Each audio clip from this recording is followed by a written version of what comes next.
Welcome, and thank you everyone for joining our Cascadia information session. Just so people are aware, we are going to be recording this session for anybody who can't make it and to be able to share notes with people afterwards. This session will run for 1 hour. Please feel free to add questions into the chat while we're talking. We're packing a lot of information into the session, so we ask that people either hold their questions or feel free to throw them up in the chat, and we'll try to get to them as we're able to. After the session at 7 o'clock, we are inviting anyone who has attended one of these information sessions to join us, and we can keep asking questions and also meet each other and learn more about all of our own work.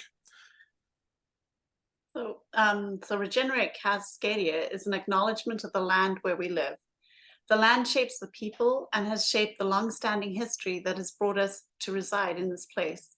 To give voice to Norm Leach, Director of Vancouver Aboriginal Community Policing Centre, the land was here long before humans and it will be here long after. When we acknowledge the land, we acknowledge our complete interdependence with the land and all our relations. We acknowledge and thank everyone doing the work of regeneration throughout Cascadia. These acknowledgements do not exist in a past tense or historical context. Colonization is a current and ongoing process, and we need to build mindfulness to our present participation.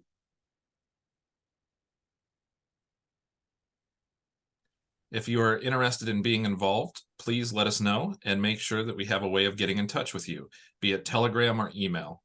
If you'd like to be involved, the two main things we will ask you to do will be to go to our website, regeneratecascadia.org, and sign up as an organizer, which will also add you to our movement map. And join our Telegram, which is t.me/regencascadia. So I am Claire Atwell. I'm a community artist and weaver based in Victoria, BC, in the heart of the Salish Sea, and also the unceded lands of the Lekwungen and Rusanic-speaking Coast Salish people. And hello, my name is Brandon Letzinger. I live in Seattle on the unceded lands of the Duwamish and Coast Salish people, and I'm the founder of Cascadia Now and the Department of Bioregion. So while we're the primary conveners for Regenerate Cascadia, we are by no means the only ones. Many others, including Ben Cadell and Stephen Morris, have joined us as part of our core bioregional scaffolding team. We need to acknowledge the dozens of other local land leaders who are active in each area coming together to make this tour and summit happen.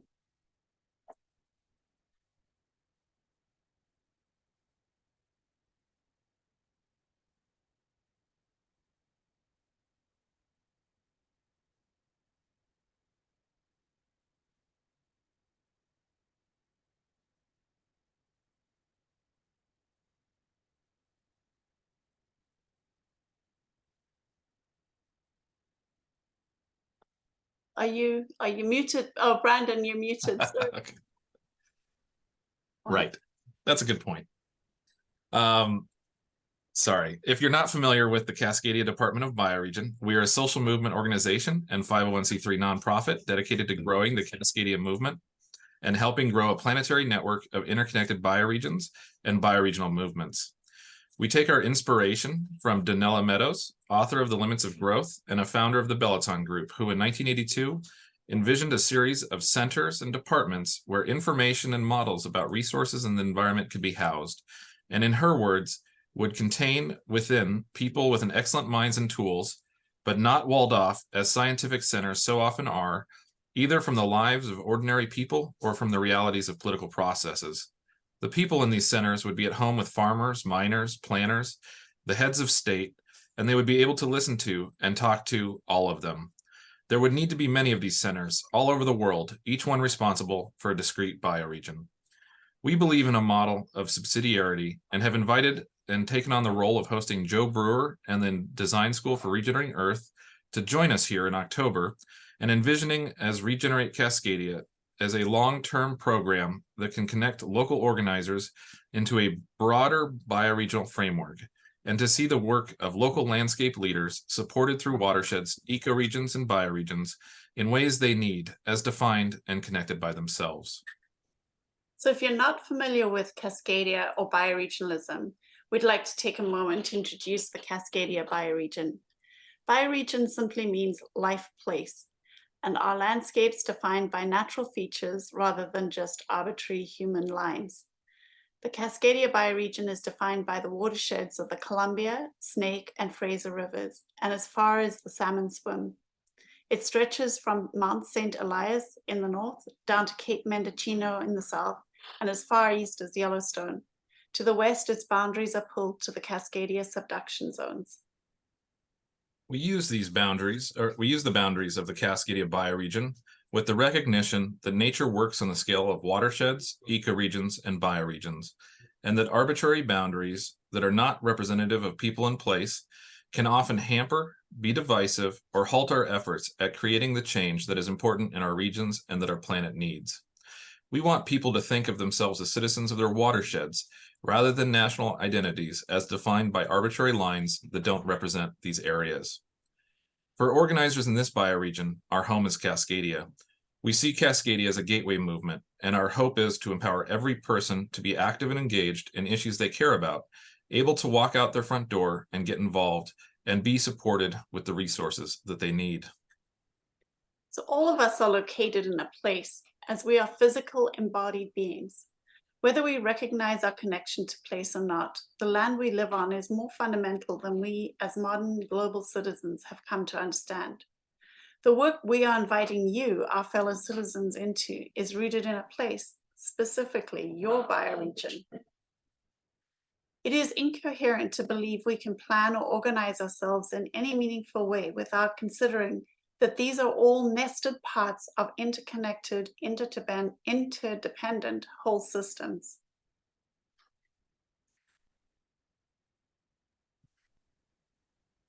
So, where do we start? For us, these conversations start with a bioregional activation tour happening in communities around Pacific Cascadia. Oh, sorry, give me just a moment.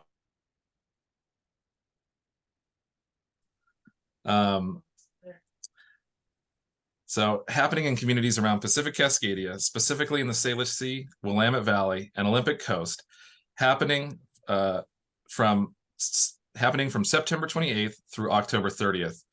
We have invited the Design School for Regenerating Earth to join us as we visit 14 communities over the course of 30 days, offering space for local landscape teams to share their work, as well as offering presentations, workshops, strategic planning sessions, and community discussions around what each deems most important, and so that we can connect this work into a broader bioregional framework.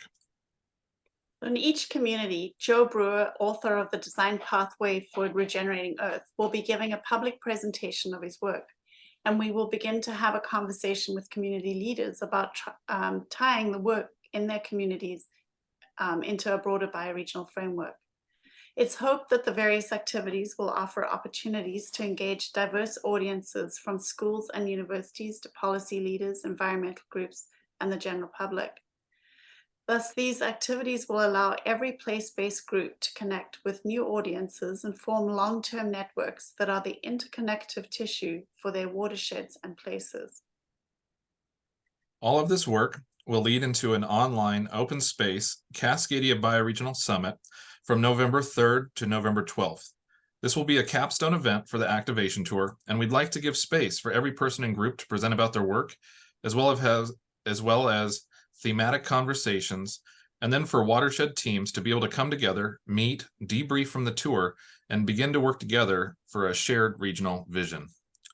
During the activation tour, we will only be in each community for a very short window. Yet we want something to work towards. Why are we traveling? What are we activating? What are we building towards? For this event, we are learning from Ben Roberts and the 2022 Regenerative Communities Network Global Summit, only this time connected into the physical realities of place and with local land leaders within that space. It's our goal to bring the energy together from the activation tour to film and live stream where appropriate and document these lessons for broader audiences and participants of Regenerate Cascadia. Every participant and hosting team will be invited to debrief and share their experiences to the Bioregional Summit, and also to join broader conversations about what worked and what didn't. So this idea of Regenerate Cascadia started as a collaboration between Brandon and me during the 2023 Edge Prize, an initiative by Salmon Nation and the Terrain Collective that brought 140 community leaders and organizers over the course of together over the course of 8 weeks. Much of the on-the-ground work needed for bioregional regeneration is being done in our communities, but too often the work is siloed and not connected. Brandon and I recognized that mapping and empowering the work already happening was what was missing. We saw a huge opportunity through catalysts such as to help weave a network that might spark a bioregional movement whose time has come. From amazing events like the Edge Prize, a design challenge emerged that we wanted to explore. How can we empower all of our work and connect it with the resources we need for the long-term regeneration of the Cascadia bioregion? How do we weave these lessons coherently across many different watersheds and territories to connect the work being done on the ground? How do we imagine new forms of bioregional governance while honoring and celebrating our unique stories of place? And so, from this, a vision began to emerge. Regenerate Cascadia is being developed as a long-term vision and process that works with on-the-ground communities to design and implement new frameworks of governance, ecology, and economy for the regeneration and health of our bioregion. More than just a tour and summit, we want to focus just as much on what comes before as what comes after. How can we be mapping our work and using the incredible energy at these one-time activation tours and summits to keep the work going afterwards for the long-term regeneration of our bioregion? The goal then of Regenerate Cascadia is to develop a participatory framework at a watershed, ecological, and bioregional scale, able to democratically steward a vision.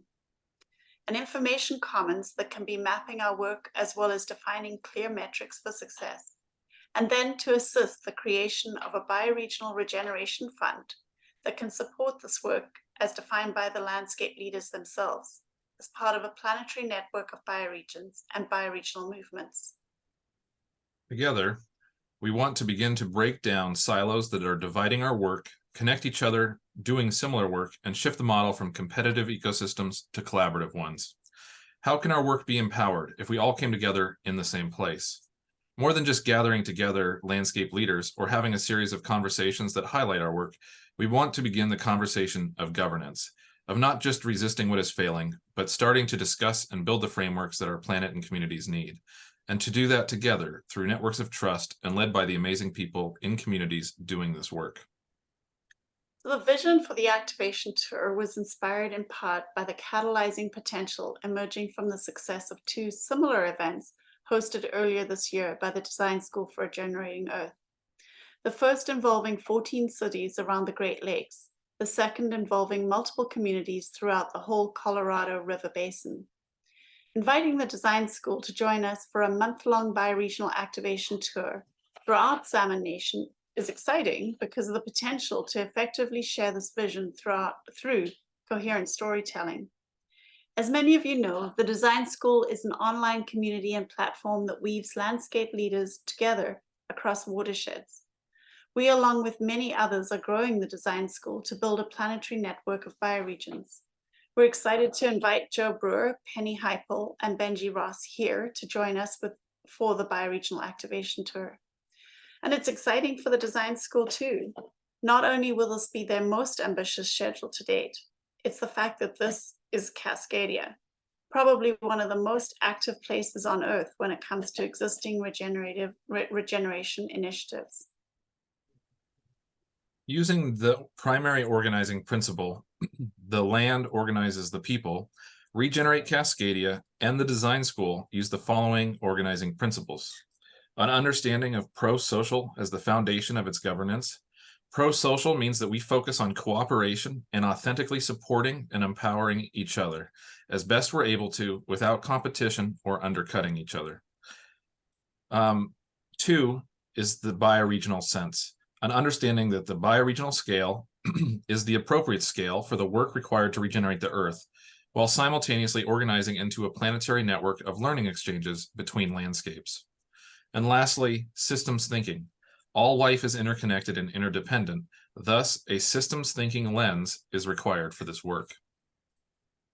Another organizing principle that we use is the idea of subsidiarity.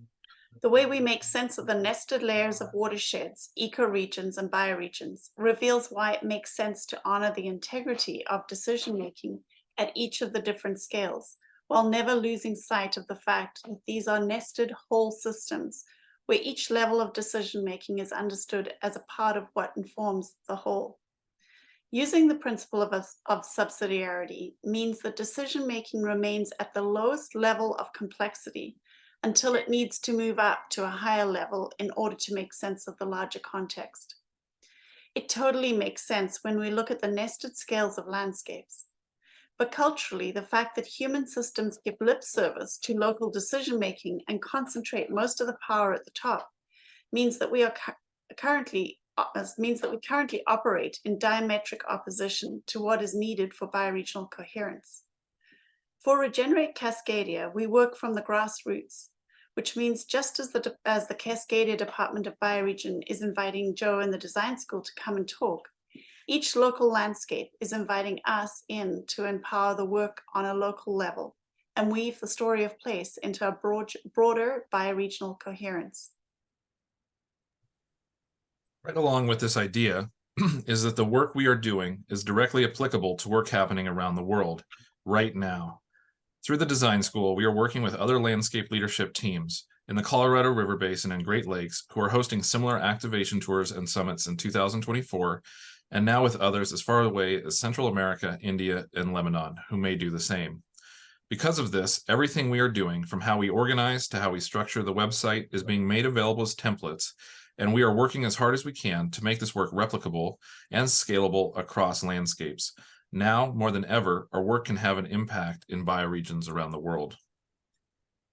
How do we design a digital ecosystem capable of weaving the emergence of diverse groups so that they maintain their agency, whilst at the same time ensuring transparency and accountability with group decision-making? How do we support an information commons so that the learning isn't lost when people and organizations change over time? How do we maintain this information so that it's part of a dynamic, ever-changing learning process? How might we hold all of this without becoming bottlenecks to the process? And this is the design challenge.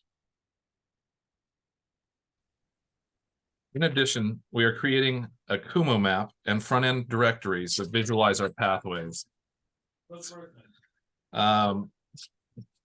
By doing this, we can see who is at the table and grow this movement at the speed of trust. So two of the things that we're trying to do are to create a movement map of organizers and organizations. And sorry, so I'm actually even just going to take a minute here, and I would actually like to just even show, if I can, I'm actually just going to hop over to the website. But creating these Kumu maps, so we're working with a program called Kumu, and through our website, and as people sign up, they can go to the website and they get involved. And with each local organization team, we're mapping all of the participants, who's involved, the organizations that are helping make happen. And then we're working together to create a movement map. And that movement map will actually be a directory that's searchable by place, as well as by category, so that people can find each other. And a big goal of this is also so that we can remove ourselves as bottlenecks, and so that we can see who else is doing this work. One of the biggest design challenges that both Claire and I have recognized is that there are amazing people out in the communities doing this work, and whether it's a mile away or 100 miles away, quite often they're not familiar with others in that area. And so this is one way that we're kind of looking, and so that we can take places to map people and see the kind of work and help connect people together. So that's also a really important part of the work that we're doing. And then also the documentation in terms of how we're trying to build directories, and really document all of the work happening in these different kind of communities for both the organizations as well as the people. Yeah, so on that, we're developing processes for data collection and evaluations of the actual process so that learning becomes an integral part of how we proceed. And we're very happy that Ben Cadell, who's part of the activation scaffolding team, has offered to assist us in this area as he has strong background in organizational systems and learning. And we'll be gathering our stories, lessons, and learnings through a written proceedings document, which will be shared with all participants. We'll also plan to live stream as well as video interviews as we travel. We would like to be working with all of the landscape hubs to develop how and what we will be evaluating. And this body of information will become a valuable part of how we tell our collective story, how we invite in support, and how we learn together and organize ourselves. So all of the work so far, from those at the design school to the Regenerate Cascadia team and almost everyone else in between, has donated their time freely and in service to the regeneration of Earth. That doesn't mean there aren't real costs, including the living costs of those donating the time. At a minimum, to cover some of the operating costs, our goal is to raise $20,000 by the time of the summit in November. Luckily, we've already received roughly $5,000 from the Salmon Nation and Terrain Collective Edge Prize and $2,000 from the design school, which has gone a long way to covering some of our operating costs. This includes airline tickets, fuel costs, and insurance, and then for local teams, putting in deposits and costs of venues, and then providing housing and food costs for 4 to 6 people over the course of an entire month. We'll also be live streaming and recording everything, as we've already mentioned, as well as providing documentation for the whole event itself. After the activation tour, our biggest cost will be the Zoom fees for our online summit, and we estimate those to be about $5,000. We're working with our local activation teams to try and fundraise for each event, but also want to make sure that this remains in the spirit of a gift economy and that no one will not have access regardless of background or income. We want to make sure that local organizing teams have what they need. And if we are able, that we are willing to step in where necessary to help cover those costs. And all of this to say that all of our budgeting will be tracked in an open budgeting process, which will be made available on the website. And some other nuts and bolts is just that this is a grassroots program. So all the support is coming from donors and grants that we have received, and is a 501c3 program of the Department of Bioregion.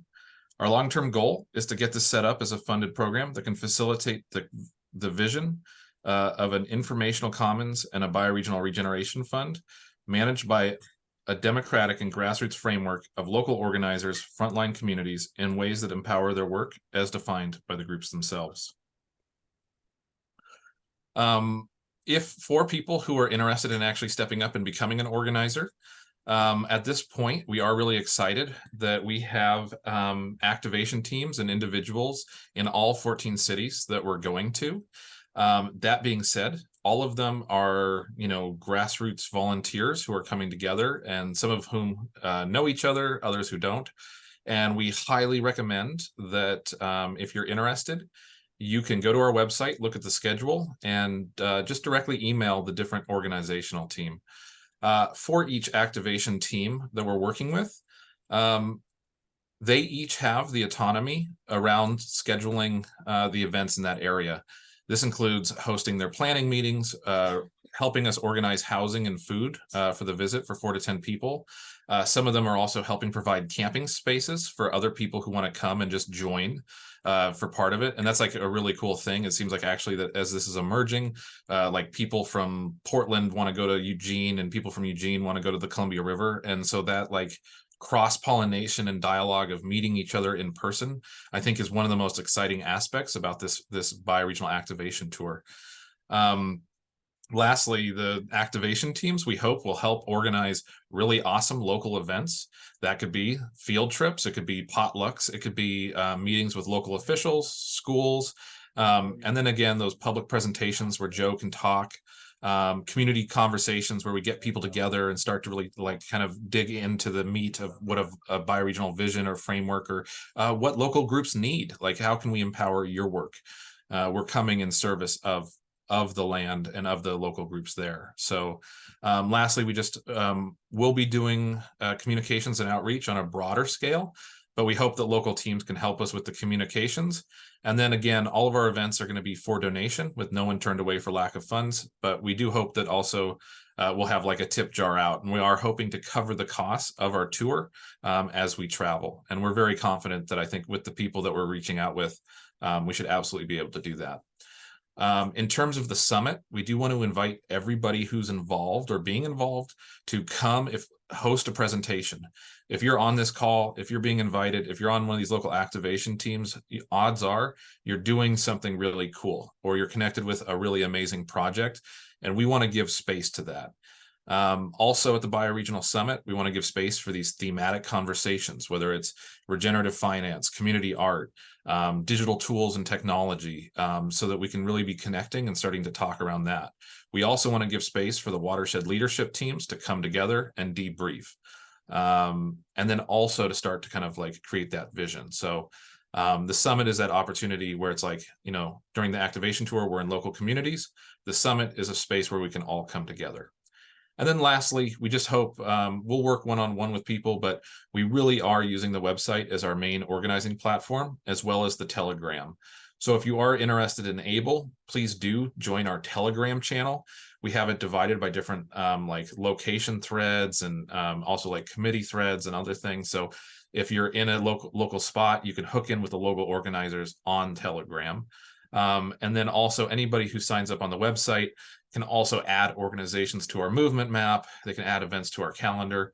And all of this is very much a work in progress. So just also be aware that we're trying the best we can. And if you notice any errors on the website or anything like that, please feel free to let us know.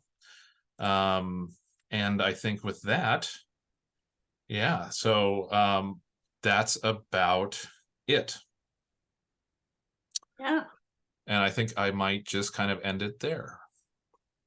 Perfect. Actually, that's a good chunk of time for any discussion or questions that have come up. So yeah, great. Well, so maybe I'm going to stop screen sharing. And then, yeah.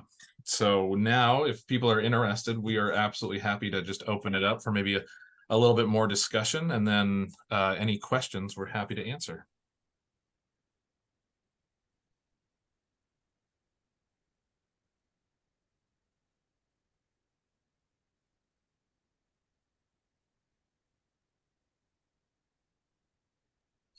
Well, I'd love to know a little bit more about the tour. I'm only here for a week or two, but I noticed there's a trip to Atlan, which is dear friends, and also I am here in Seattle, so I'd love to know what are the activities that I can find in the coming week or two that I'm around. Yeah. So good question. I'm going to go ahead and share my screen again. Give me just a moment. So maybe while you're getting that ready, it's like many of the teams are like sort of a collection of people who've come together like quite recently. Some of them have been together for a while, but some of them. So anyway, we're working with them to get the information. Yeah. And what I will say, so yeah, actually the first portion of the tour so far is probably the best planned. So Columbia River, Eugene, and Portland actually have pretty good solid schedules. And what's pretty cool is that both the Columbia River and Eugene, there will be camping available if you want to come in and like hang out and park. And especially since you already know people, I think that that's really wonderful. The Columbia River, so we're going to, I think, go down on Sunday. We're seeing if we can do, I think we have a connection with one of the tribes along the Columbia River. And so we're hoping to do an opening ceremony at Celilo Falls, where we can also kind of give honor to that location as like one of the oldest continually inhabited sites for literally like hundreds, if not thousands of generations. And then we will be camping. I think Sunday's more of like a check-in day. And then Monday will be at Atlan all day. And I think they're doing like a collaboratory invitation for community groups around the Columbia River Gorge to come and talk. And then I think Monday night will be a community kin potluck. They've also connected with, so it's Kiala and then also Christina Bowens, who does Social Roots. And then I think Jeffrey Mosniak, who's also on the Washington side there, are all kind of helping coordinate. And then Tuesday will be the Columbia Discovery Center. And then Wednesday, I think we're going to go down to Eugene. Eugene also is a great spot if you want to come into the early part of the tour.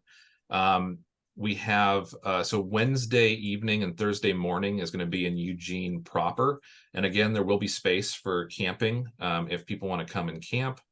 And then Thursday and Friday, we're moving to Lost Valley. So we'll be at the Lost Valley Eco Village. And there's also a big permaculture convergence that's starting on Friday with Starhawk and just a ton of other people that are really connected in with work around here. And so we're going to try to invite them on Thursday. So Thursday at Lost Valley, there's going to be a gathering of intentional communities and other organizers, hopefully some of the permaculture people, for a dinner and presentation. And then Friday we're doing a main presentation in Eugene itself at Dharmalaya. So those would be probably some good ones. And then Portland also has a really great kind of slate of schedules, especially like Sunday at Bridge Space is their main day. And then October 9th is Indigenous Peoples Day. And then Tuesday, there's also going to be some other events. But Portland doesn't have as much like, I think they're still coordinating around like the housing and camping situation if people want to come and join.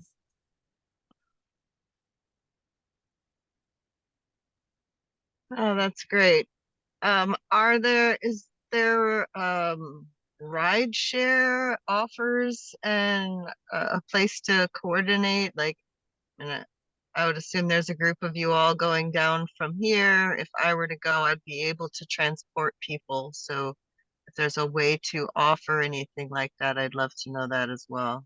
That's actually a really wonderful idea because there's people who I think are going to be coming up from like Northern California as well.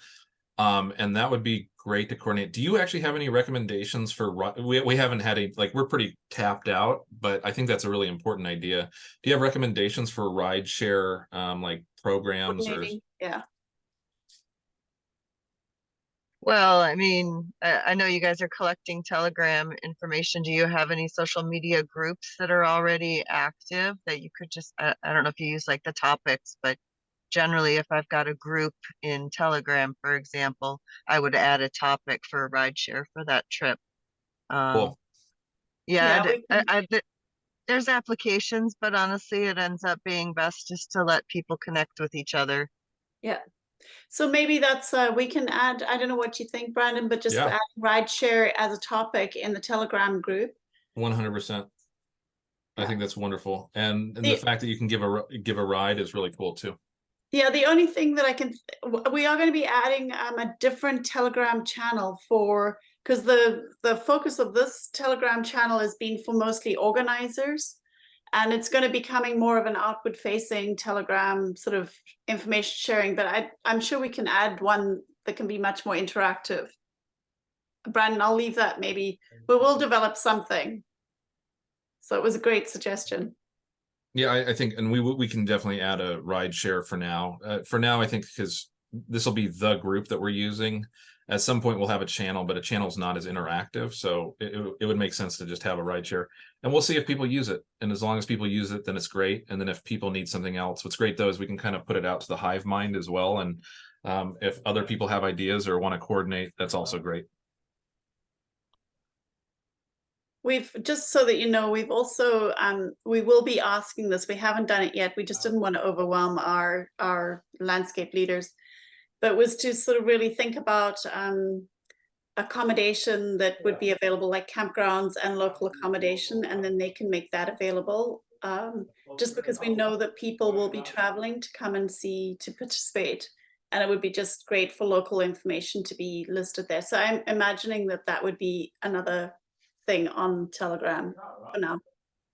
Yeah, we'll also have a way that I think probably we'll be working on the main website. So this week and next week, we're really working with the local teams to get our schedules confirmed and then onto the website. So that will be coming. And then part of that will be that people can contact the local organizers to make sure it's okay, and then like reserve camping and all the rest of that. And if we can actually set it up that people can reserve camping through the website, that will be amazing. But that will still, we'll see if we're able to do that. It's all a work in progress. Yeah, I understand how that goes. If you've already got a Telegram for organizing, it's pretty straightforward to keep your organizing groups labeled that way, and then even add a topic for each of the locations so that the organizers for Columbia Gorge, for example, are able to answer questions and direct people in their own topic channel within the group. Yeah, so that's how we have it set up. So if you join the Telegram, you'll see that there's a different thread for each location. But we can add those topics. I'm going to plead some ignorance as a non-digital native. I went to your Telegram address. I appreciate your posting it, and I wasn't quite clear on how to join. It should be, I'm sure it's obvious, but when I got there, I didn't see a way to request membership. Sure. No problem. So Howard, the main thing is that you'll want to install it on your phone first. I'm a part of other Telegram groups. So Oh, okay. Yeah. And I hate to take everybody's time on this. No, I think this is really great because it's actually come up a lot. And so I'm glad that it's stuck on anything. There's no, I'm just wondering if we could screen share maybe. And Yeah, hold on. Maybe, is there a way to give permission? Howard, would you like to screen share for a moment? With my phone or my Telegram? It would have to be on your computer or whatever you're using with the Zoom. Sure. Okay, yeah, I can screen share if I have permission. Yeah, one sec here. Host disabled. I'm a co-host. Okay, let me try again. Yeah. Okay, now let me see if I can find. It's the t.me, sorry, the t.me, I think regen Cascadia. I think that's the. Let me just double check. I just went and copied it from the computer version. It's at Regen Cascadia. I put it in the chat. Yes. Yeah, so rather than the thing, use the t.me/regen Cascadia. Okay, so go to the website, not to the Yeah, if you go into a browser and then it'll prompt you to open it'll say view in Telegram, and you should be able to do that. Okay. Times like this, I envy the digital natives. We're all learning. Okay. It's actually really helpful for us to see where people are getting hung up. So I actually appreciate you bringing it up and us going through this with you. Okay, let's see. Yeah, because normally I have an invite link, and that's how I've accessed. I can get you an invite link, but the t.me should be there, and then you should be able to join. But It gives me the choice of viewing in Telegram or opening Telegram. I think if you do view in Telegram, and then it says open Telegram desktop, and then you should be able to do it. Okay, and it took me to where I had gotten. Okay, so I'm here now, and I see 63 members. Yep. How do I make it 64? That's a great question. All right, I'm gonna What's your name? What would it show up as? I'm going to go to it right now. What would it show up? It did show up as Howard. Oh, there's 64 members. I've just seen that on mine. we're up to 65 because we've got Wakil has joined, Danny has joined. Okay, I'm not seeing my name, but maybe I'm. Hold on, let's see. How do you do the invite here? See, we're learning too. We're learning right with you. And then if any other proper digital natives that actually know what they're doing are here, maybe they have recommendations. Okay, I see Wakil and Howard. See.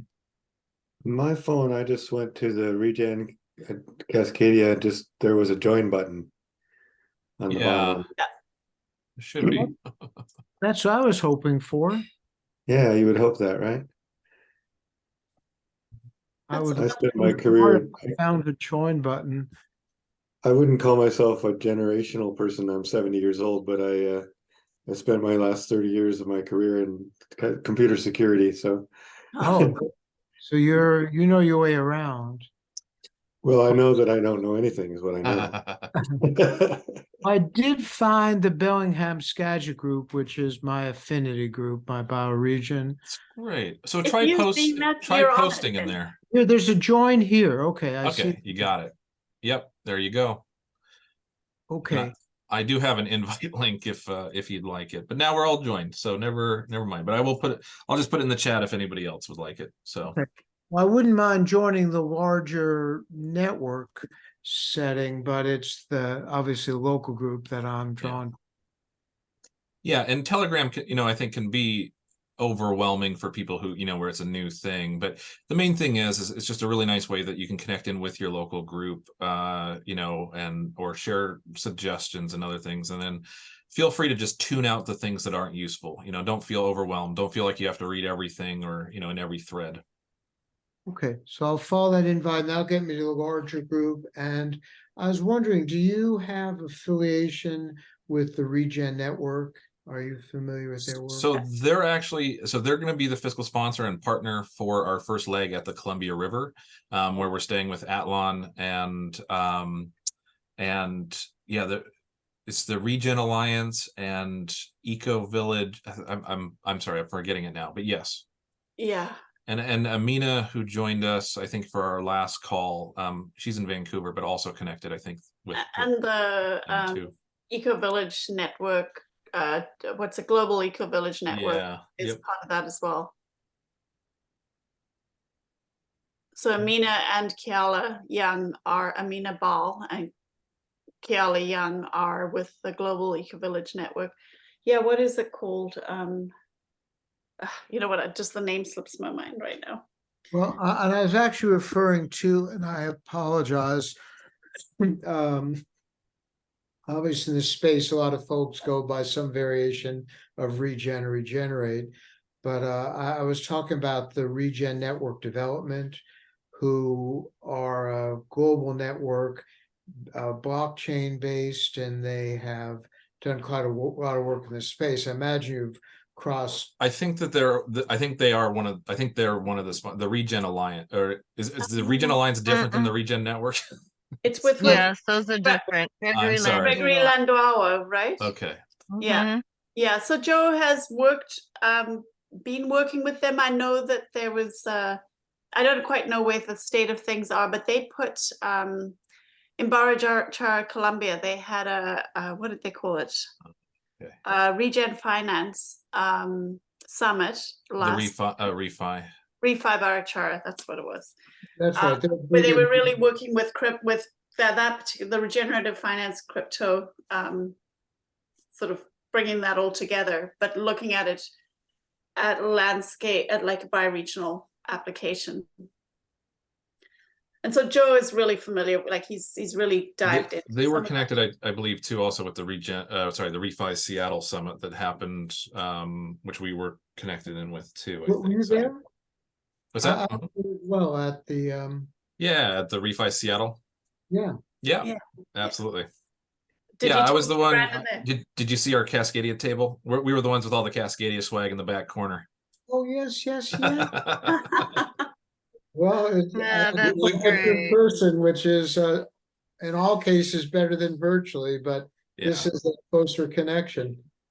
Absolutely. Yeah, it's really fun. Yeah, we don't think we don't sneak into places. We just coat things slowly in the background, but yeah, and then it's nice. I think there was a couple people there, Sev and Darren Zah from Victoria. And then Will Masters. Who's doing the Ogallala from in Texas. So those are all kind of really nice connections as well. I admire the scope of your ambition, particularly your travel plans. I have to confess that I'm temporarily disabled, so that my ability to travel, and I think by the end of October when you get to Bellingham, unless it's a very remote location, but I have to use a walker for these next several months. So I won't be able to go on hikes and have limited access to certain sites. I think what's nice is, so Bellingham, it sounds like it's going to be a partnership with the Buff, with Bellingham Unitarian Fellowship. Good. And so it'll be in the main, I think, so Saturday night is going to be their main presentation. So that should be entirely accessible. And then Sunday during the day is going to be kind of a farm tour through Bellingham. Well, they're looking to connect with groups. So I mean, if you Yeah. are connected with groups there, it would be really great to get in touch with who was it that we met with this morning? Yeah, it was David Uh, Ketter, and Howard yeah. knows David, so which is great. And yes, Well, I think absolutely that- connect and all that. Yeah, I mean, his principal focus is the multi-faith network. There's but there's a lot of other, because I think, and then there's I forget the name of the farm that we're going to connect with, but Oh, there's a few other groups, and then I think so Inspiration. Saturday, yeah, Inspiration Farm, is it? yeah, and then during Saturday afternoon, I think so. There's also Larry Green and Skagit, as well as Phoebe Bernard and several other people are going to try to. I think it might even be an online Zoom presentation, but they're going to try to connect Skagit, Whatcom, and San Juan or Island County. And I think the idea is to try to have an online space for presentations, conversations, yeah, that can be accessible for everybody in these three areas via Zoom Saturday afternoon too. I'm wondering, in the way you're doing this work, have you found that the county conservation districts are allies or skeptics in trying to do the organizing that you're engaging? Yeah. So, well, I don't So- think, do you have conservation districts in Canada? no, but what's the name? Paul Cheragino. Mhm. So he's working with like as federal ecology. Like this, I think the higher the level of like institutional or government that people are involved in, the more difficult it is to actually get involved. So as individuals, they're getting involved, and that's what we found pretty much. I mean, I'm organizing in Victoria, and in other places. The more people are basically this connects to their work specifically. It's like the individuals and the groups that are doing the work on the ground that are the ones really able to respond. And you know, that is kind of the model that we have been noticing overall anyway, is that it's actually the groups on the ground that need to connect and keep the vision. It's not that there isn't alignment further up, it's just that they institutionally, it takes 6 months for them to be able to organize themselves to participate in something, you know. And it's really interesting. I would say that conservation districts and the work that they do, we are very aligned with, right? I think that's they do amazing work in trying to connect resources and funding with private landowners. And so, but it's been really interesting. So we're connecting with the Pacific Conservation District for a stop in Brooklyn. But like we can't, but they don't have, because all of their thing is grant funded. It's like they don't have a taxpayer base. So all of their work, they need to find like, you know, some type of budget to do the thing. So because the site in Brooklyn, Washington, has actually partnered with the conservation district around salmon restoration, they're able to invite the conservation district in to come and talk about the work that they're already doing, and then other work that they're doing like around the area. And it's funny because I think they've like partnered with a brewery to do like, you know, buy a beer, plant a tree type thing or something. So they're going to bring beer and other things. But so that's one way that we've kind of partnered with the conservation district, but it's definitely taken like a really big workaround, and it's much more in like an educational role of like educating about what the conservation district's doing. And if we didn't have that, they've been very upfront that they wouldn't be able to come, you know, so. Well, I ask because we've collaborated with them for what we call our community biochar program. Yeah. And they were a funding source for us to be able to collaborate and do some community demonstration community biochar burns. And we're looking for opportunities in the fall, and it may be too soon in late October, but I could check in with Dave and with the folks on the Colshan Carbon Trust team to see if there might be in the case, because we're working with both the Whatcom and the Skagit districts, and for an organization like ours, which is essentially university based, where we're at Western Washington University, to get outreach to the landowners, we have much better reach through the conservation districts who are in the field and can bring us along. So that's why I bring it up, and I concretely I would see if there's a compatibility. If they want to be a participant, we could perhaps coincide a biochar demonstration with one of that weekend events. Yeah, that would Beautiful. be amazing. You know, I will say that so the bioregional activation tour that happened at in the Great Lakes in January, it's taken them till Joe and Penny did a sort of a follow-up sweep to that tour just I think it was just a month ago, and it's during that they have connected with much more individual people within the parks parks departments. I think probably the commensurate piece that you're talking about in the States, but there are individuals that are kind of movers and shakers within those departments that and they've now, so it's taken them sort of that, I don't know, what's it, 8 months to be able to follow up to bring them in. So they heard about what was going on, and that then got them. And so Joe and Penny and the Bioregional Activation Tour will come back, maybe not in the same way that they're coming back now, but will probably come to follow up on some of these conversations that get started now. So just sort of bearing that in mind. Sometimes it takes a little bit of coaxing, but I think if you know people, I think that's actually probably the easiest way of being able to bring them in. If you can encourage them to come and join you, that's great. But And I would say doing a demonstration out for the weekend is perfect. That's exactly the type of thing. And if you're at Western Washington University too, another person we'd love to connect with is Aquila Flowers, who's done amazing geography work with the Salish Sea and the Cascadia bioregion, like GIS Atlas work. But with all that being said, yeah, so I think we just want to pause and take a minute. That's kind of been our hour for the information session. And at 7 o'clock, we're going to kind of start to shift over, and we have Ben here to help facilitate both the campfire, but also the Q&A. And so this is a time for us to continue to talk. But just want to take a pause in a moment and kind of transition over and maybe switch over to Ben as well. yeah. Yeah, and just to say before we do, and hi, Ben. And we were having this conversation that we've been calling it a campfire, but really we were talking about more of a town hall and a question and answer, and sort of making sure that people got the information they were wanting. So. Yep. And seeing as how I'm assuming this is the group that was here for the info session as well. Yeah. So I think let's make this transition as light and seamless as possible. And I will catch up. And I think really it's just a matter of what I would recommend is that we just go around. Everyone could introduce yourself again, just so I have a sense of where you're coming from. And what are you most interested in, curious about, questions, comments, reactions? Yeah, just a chance for everyone to check in on what you just heard.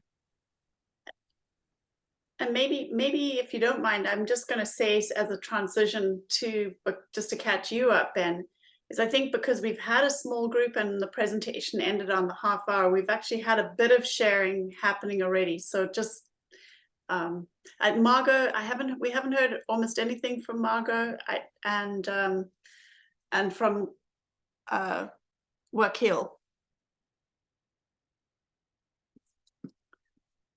I'd be glad to jump in, and I even turn on my video so you can see my. I am really interested in. I've got a pretty good group of folks all the way into Eugene, Oregon, and southern Oregon, and up into BC and East Idaho, and of our my Sufi community, and we created a group a couple of years ago called the Kinship Group, which has been really working on social justice and earth justice work. We kind of said we were tired of always having to go to the Unitarians, and we wanted to get involved in social justice. So anyway, we have quite a few different things going on that I'm going to reach out to those folks and let them know about this, and hope that they initiate connecting with their own local groups. The other thing, though, is that I am really interested in the kind of intersection of spirituality and mysticism and activism, and where I could be of service is a person to help people who are just needing to have some connection to the sacred and to the sacredness of what we're doing, and also just to kind of help center and ground people as they're doing this work, because it can be very challenging. So I'm very interested in that work and have done that work as part of I went back to seminary in my third half of life and went to divinity school. And so that's kind of a lot of the work I'm doing now. Besides working, it was end of life stuff and also activists. So just wanted to kind of open that up. And I don't know, maybe that's a channel to put into the Telegram. Because I'm a member of Third Act, which is also Bill McKibben's new group for people over 60. And then they have a subgroup called Third Act Faith, which is basically faith leaders from all over. So anyway, that's kind of my interest area, and I wondered if there's any of that going on already. If there's people I could plug into, I'd love to know about that.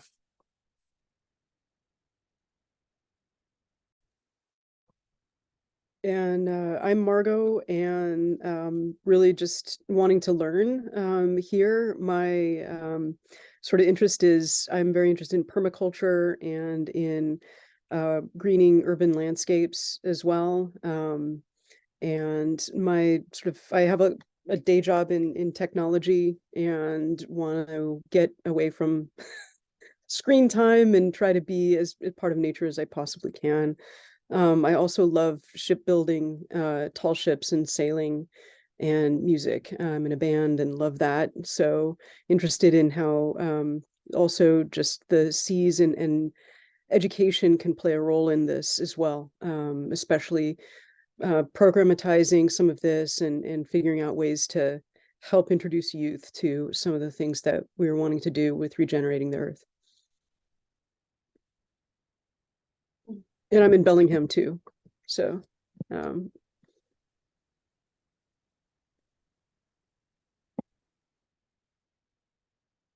well, I'll follow up just to say I love everything you just said, Margot. oh, cool. Just to so sorry for stumbling on my words here a little bit, but I'm wanting to just feel into also what you shared, Wakil, because the sacredness and the spirituality is where we inevitably come back to in this work to reconnect with nature and with the land and the waters. I ran a permaculture education center here in Cascadia for about 7 years and got the message from the land that it was time to take what I had learned here in this bioregional movement and bring it out into the world. And I went down to Costa Rica is where I was called to do that. But I come back here every year. This is home as well. And I work at a global level. I work in technology and crypto and regenerative finance. I actually co-founded the ReFi Costa Rica and would have come up to the ReFi Seattle Summit had I not been hosting events there along the same theme at the same time.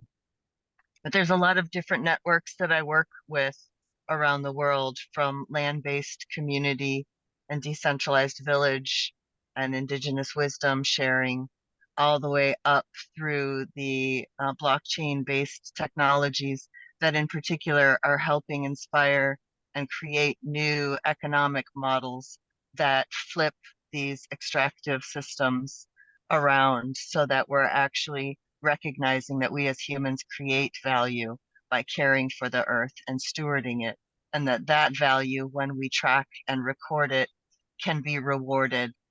And finding ways to connect what we're doing in these different parts of the world through these networks of networks that can share that value and share that wisdom is where my passion is. I'm looking through all of these different groups for Cascadia, and I see so many familiar names, familiar voices that have been doing this work for well over 10 years.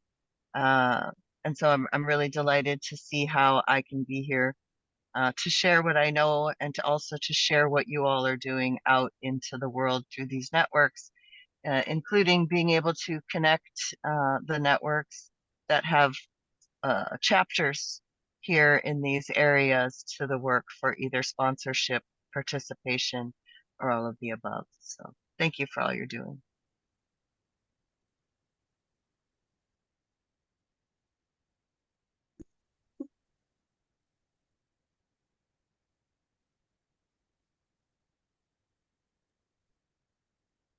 I don't know, Jan, we were just kind of doing a real informal round of, you know, where you're coming from, what your interest is, and likewise, what you were curious about in terms of what do you want to talk about tonight, or what are you hoping to learn? And I think also, Howard, it seems like everyone else, I think, has had a chance to go. And so, Howard, if you want to also take I know that you talked beforehand, but yeah, Claire? I'll go as well because I've Okay. not done Victoria. Yeah. Sorry I'm late. It's like somehow I couldn't seem to find the link and finally got it and I came. Okay. So sorry to not hear your other introductions. Yes, I'm up in the near the headwaters of the Columbia River, so up by where the cascade really cascades off the Rocky Mountains. And I've known Claire for a very long time, and I've worked with Earth Regenerators and with Joe and his book, etc., for 2 or 3 years. So pretty steeped in the material, and hoping to join you all in Victoria. Yeah, just so I'm just kind of wanting to come in and get a feel of what's happening, and yeah, basically join in, be supportive, and yeah, just gonna get caught up with some faces instead of just words on the website or on the Telegram. So that's kind of just why I'm here. I'll pass it over to Claire. Yeah, great. And yeah, Jan is like a steeped in bioregionalism person. You should see her amazing bioregional calendars that you were producing here decades ago. Yeah, I wanted to introduce and that I'm also in the middle of like as the organizing hub for Victoria, and but we've been working. So I work with a group called Conversations for One Planet Region, which Jan has worked with as well, and we've been doing this for quite a while, and we want to. So the way that we're just using the activation tour to kind of activate the conversations we were already trying to have across different scales. So from the capital regional district, municipal government, regional government to municipal, different municipalities, and then on the ground groups. And the thing I really wanted to pick up on was Wick Hill. I work as a community artist, and I work with different communities, but one of the communities I work with a lot is faith communities, just because I often found that those who were really open and asking really great questions were actually the faith communities were intact communities, which was unusual for working with groups of people. And yeah, I just felt that there's a lot of overlap, and I actually feel like the faith communities have been this great group to also work with. So really wanted to connect that with what you were bringing up. And Ben, I think you should say something about what you're doing too. Sure. Not really sure how to say what I'm doing. We're trying to. I'm located on Sideus or South Pender Island, so I'm kind of just across the water from Clare, and we are trying to establish what we're calling the Lifeboat Academy. On 47 acres on a farm in the Spalding Valley on Pender Island. And we're really trying to create, we're looking at our motto is a model of resilience and regeneration at the person, place, and community level. So we're trying to create an experience for people to come to a place where both how we work with the land, how we work with each other, and how we are with ourselves is integrated, and in keeping with all of our relations, you know, that it's, what does it mean to model right relations with ourselves and each other? And so we're in the process of trying to fundraise to actually purchase the property. And that's pretty much what I do now, is trying to figure out how that magical combination of funders is going to come together. So yeah, I think that, and what I'm interested in mostly with the Regenerate Cascadia, I like the idea of it's so easy to bring people together and get them excited, and then for that energy just to kind of dissipate. And so thinking ahead of time, thinking strategically about how we build on these conversations and we start to weave them together and we direct them towards action in the world is the part that I'm most excited about. And especially the weaving, figuring out how do we fit, we all have different parts of the puzzle, you know, we're all looking at it from with different lenses and from different perspectives, and it's all necessary. It's, you know, it's all got to happen. And so how do we figure out how to work together where we at least avoid stepping on each other's toes, and ideally we try to figure out ways of maximizing our strengths, you know, of really weaving them together. So that's me. And I think actually we've got Mike and somebody, that Mike just arrived. So Mike, we're just going around and have a chance to. I had in the early round, I can do a brief version this time if that's in order. That's great. Go ahead. My name is Howard. I'm 2.5 years into co-founding an organization we call the Colshan Carbon Trust. We're a nonprofit based in Bellingham with a service territory of 4 counties in Northwest Washington on the Salish Sea.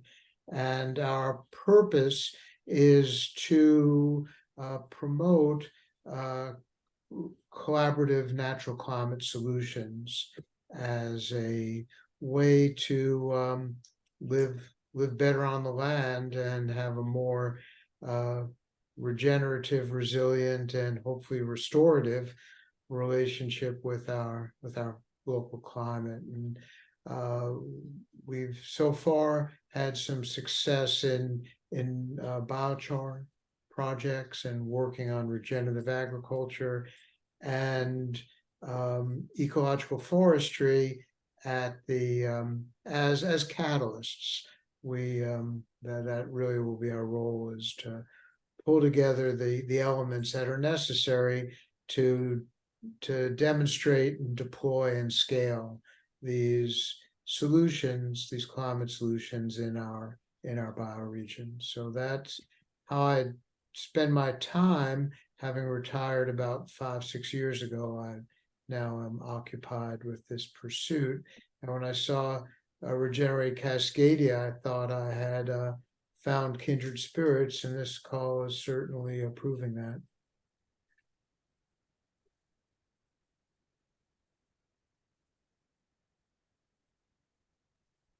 Mike, would you like to take a go? Yeah, and I'm sorry I'm a little bit late. I got caught talking to friends about who are arborists, you know, and the time flew by me.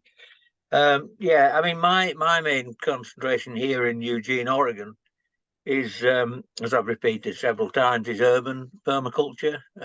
You know, I've said this a few times already, but I think it bears repeating because I think it's important.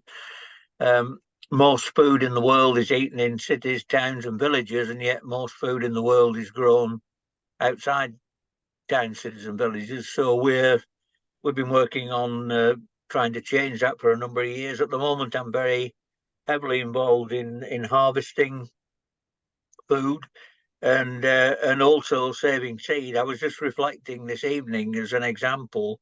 Yesterday, we harvested. I mean, it sounds like a small amount. It is.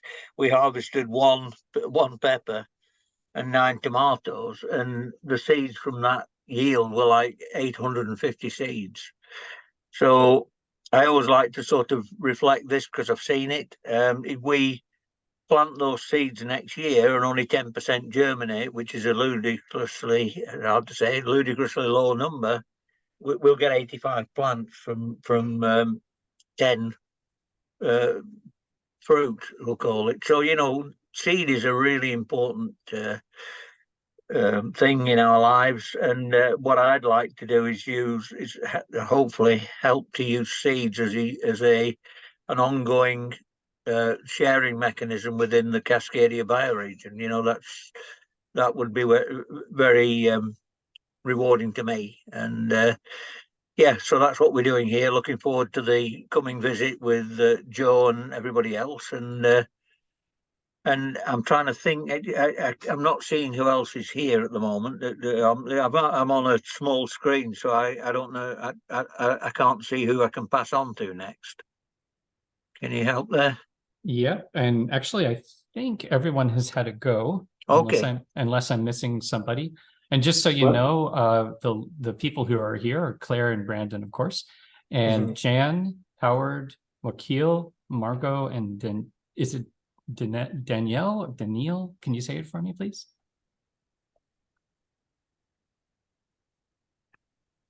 I'd like to ask Mike a question real quick. Yeah. Mike, do you know Forrest Schomer by any chance? He's up No. on, he lives in Port Townsend. He's done a seed processing thing for many years now, and has actually gotten quite famous about it.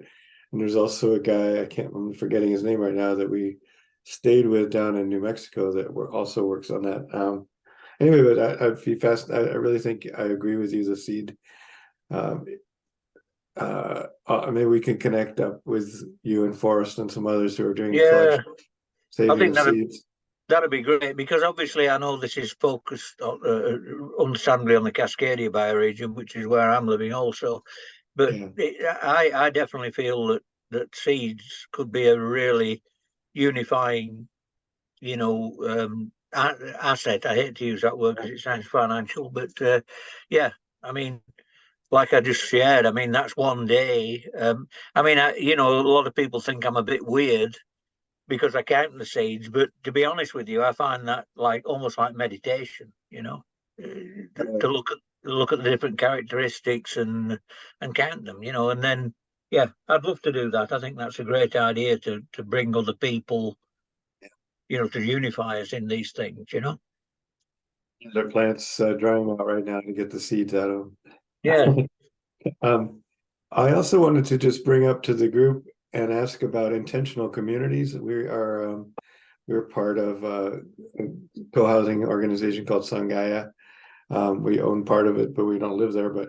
And then we also are part owners of a farm, a sustainable, organic farm, which they're connected to a bunch of other such organizations around, which I'll certainly be promoting this too. But I wondered if that's something that is being worked on already.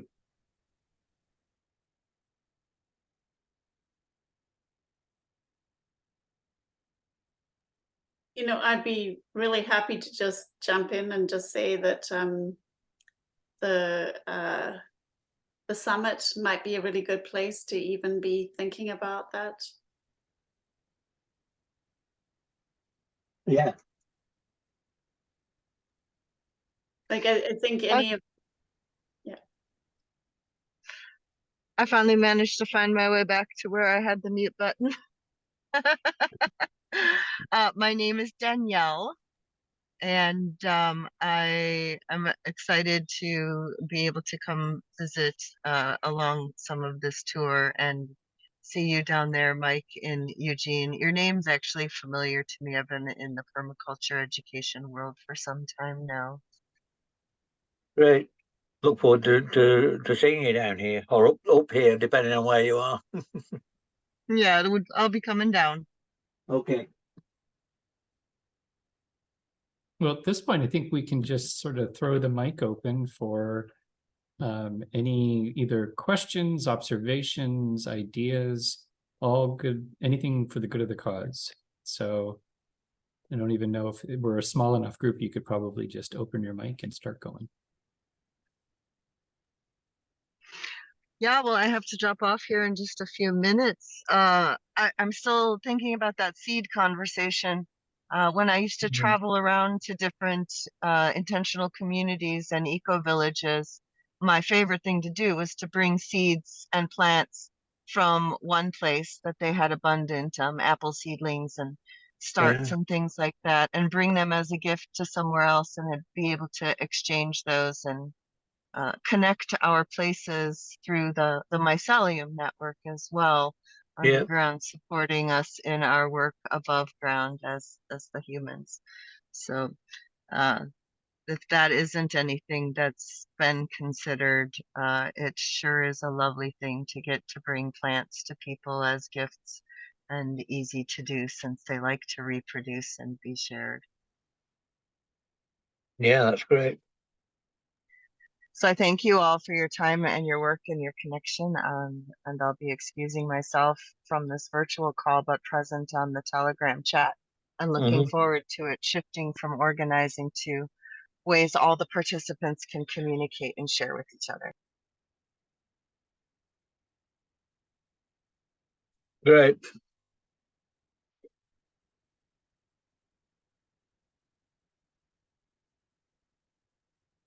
Yeah, I have one thing I want to mention again, even though I wasn't, I'm late. One thing that's incredibly wonderful to plant at this time of year here in the Pacific Northwest is fava beans. I actually see them as a staple, because they grow incredibly well, and we can actually plant two crops of them. You can plant them in spring too, but they grow really well over winter. They're nitrogen fixers, so they're good for the soil. They're a great food resource. We can eat the beans themselves. The leaves are also edible. So, we have a lot of fava beans to share. So if anybody's interested, just let me know. Fava bean seeds, that is.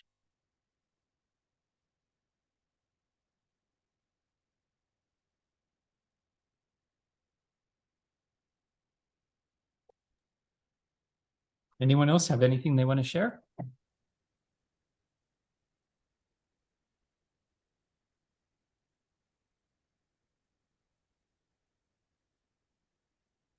I appreciate everybody and thank you for the work you're doing. I need to get going too, but Mhm. blessings. Thank you.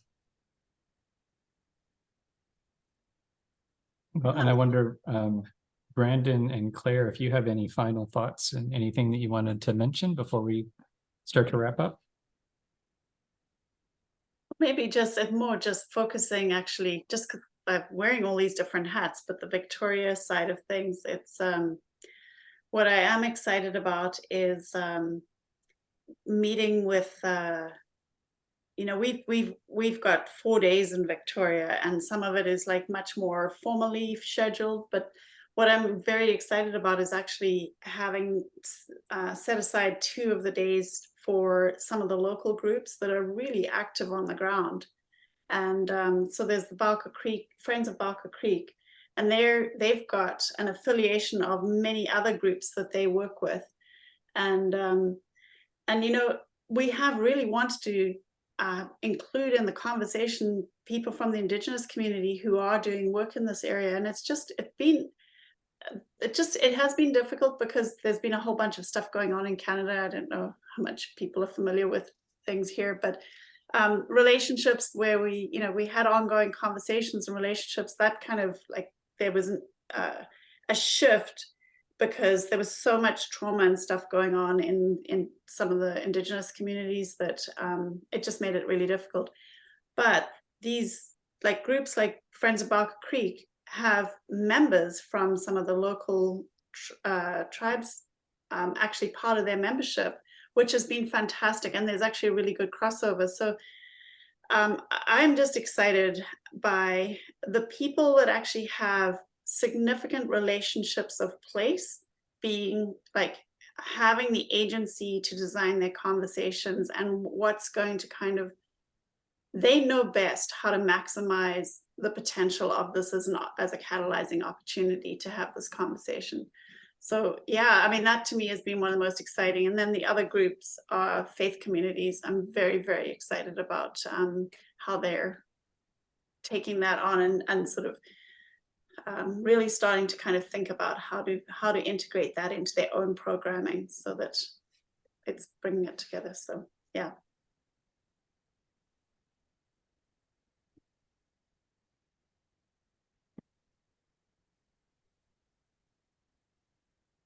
Well, I'm curious to hear, I mean, maybe Brandon, you asked Brandon to speak as well, but because I'm kind of coming in on this, I'm so curious as to all the places, certainly Victoria, because I'll be there and I know some of the people and players, and, you know, how it's coming together with, you know, how to get like the government groups, the nonprofit groups, the just interest groups, as well as all the individuals, and like, what a heck of a lot of work to pull those together.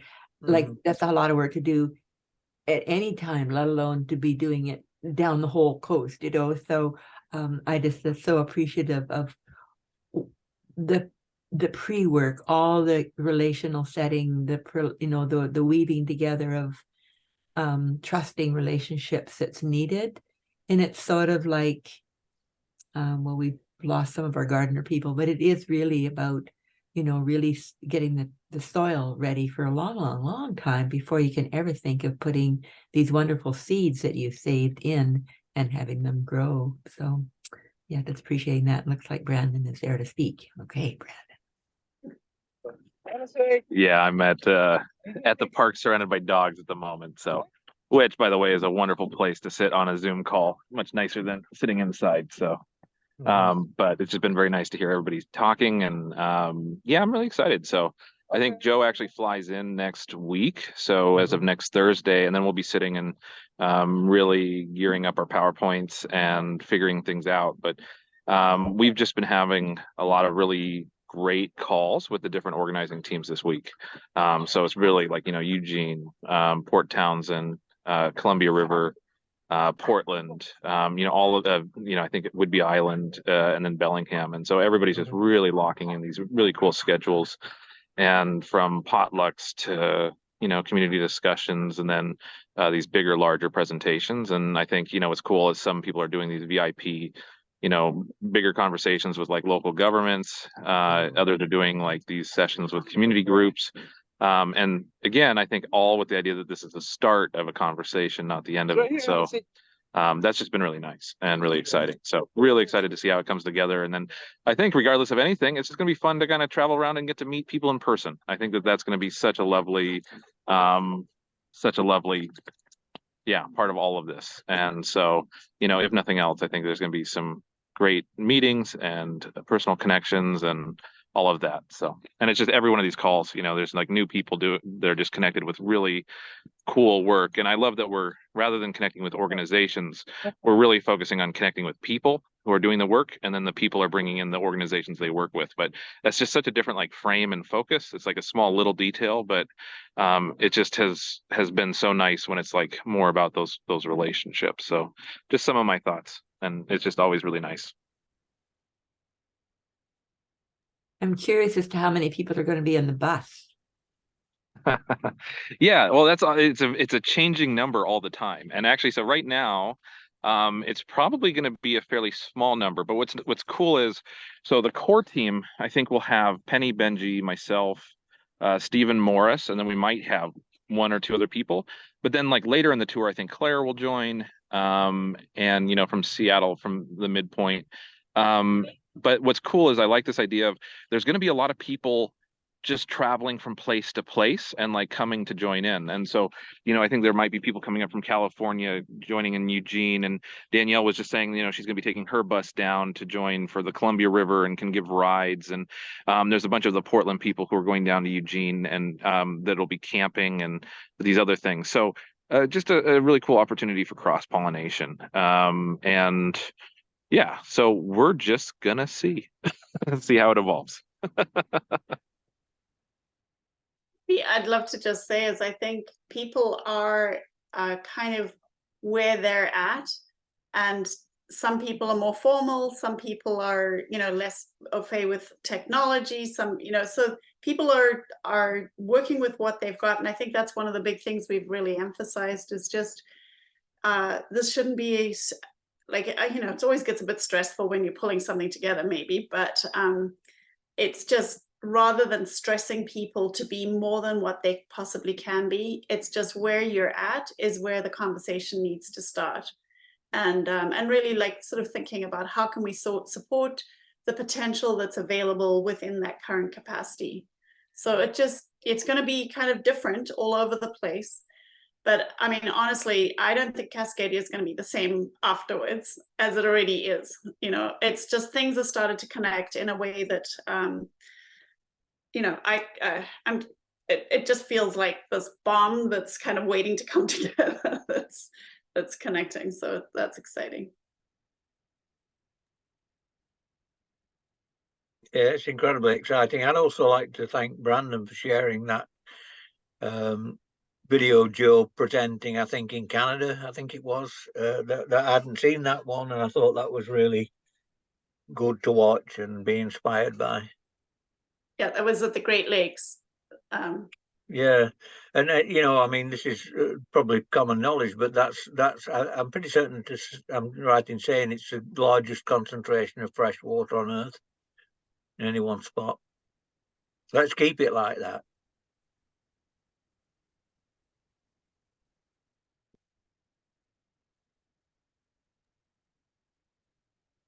I'll bring something in because Margot, you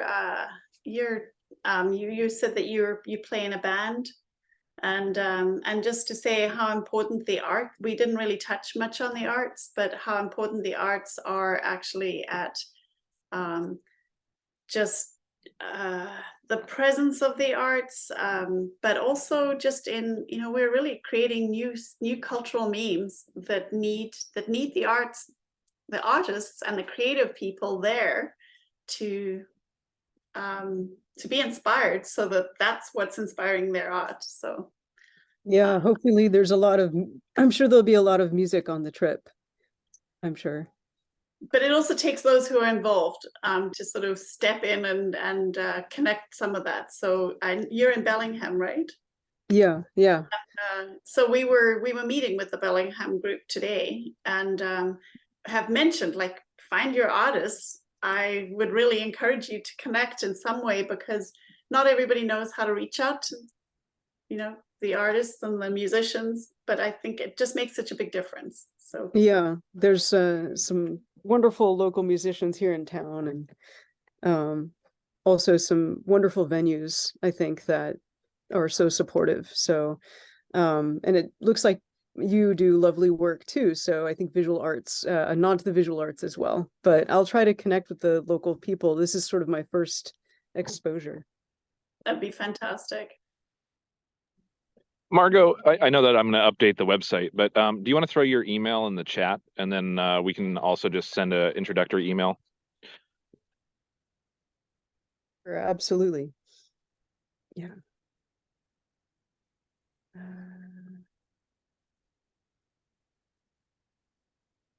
Cool. All right. Well, nice to meet you all. And hopefully I will be plugging into this awesome experience and carrying it forward too. I love Joe Brewer's work, so that's how I learned about it all.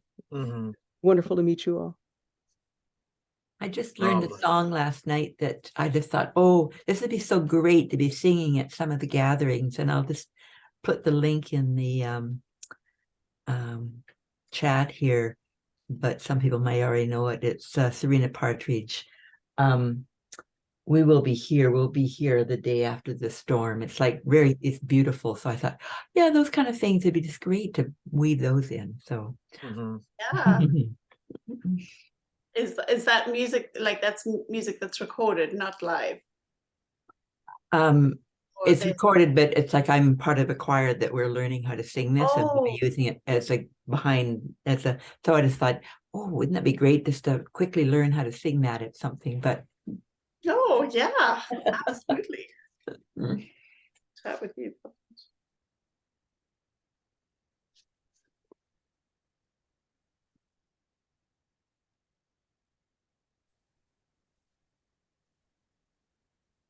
Well, I think we can make a last little space for any other comments, questions, or observations.